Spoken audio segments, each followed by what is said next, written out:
German fight. German fight.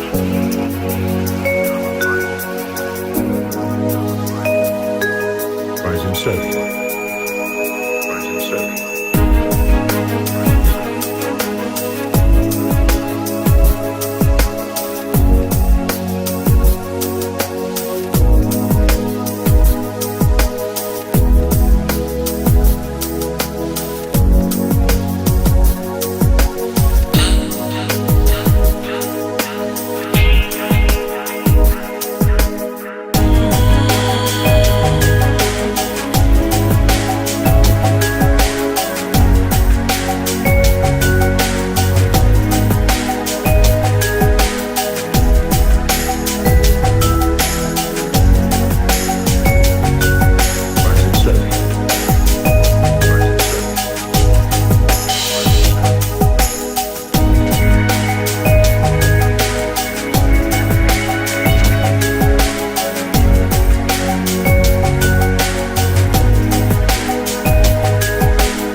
Турнир сегодня был хороший, организация была на высшем уровне, соперники были хорошие, по стилю подготовки отлично.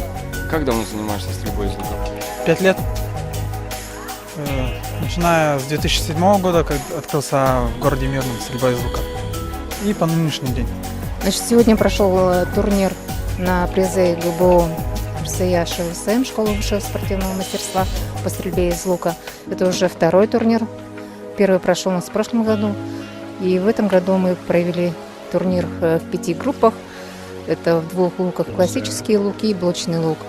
Значит, в классическом луке у нас участвовало 3 группы. Это женщины, мужчины и лица с повреждением опорно-двигательного аппарата. И среди блочников было 2 группы – мужчины и женщины. Победители определились, и победители будут потенциальными членами сборной Республики Саха-Якутия на выезде в Кубок России по стрельбе из лука, который пройдет в октябре в городе Таганроге. А чем отличается классический лук от блочного? Ну, вы, наверное, уже заметили, что классический лук у нас более тяжелый в натяжении, а блочный лук это более считается современный лук. У него он как бы сам по себе и короткий, да, по размеру, и у него на плечах уже находятся такие блоки, которые амортизируют при натяжении, и намного легче уже получается целиться спортсмену. Поздравляю, Кристина, с очередной победой. Спасибо. А как тебе сегодняшний турнир прошел? Ну, для меня хорошо, можно сказать, особенно перед таким стартом, потому что, ну, можно было бы еще на улице пострелять, но как бы решили то, что тут будет.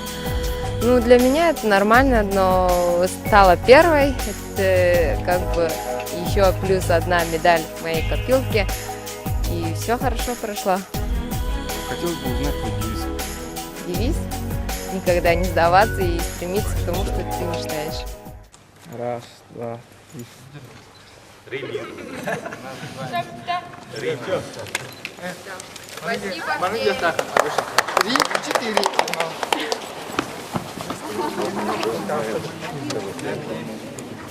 Спасибо.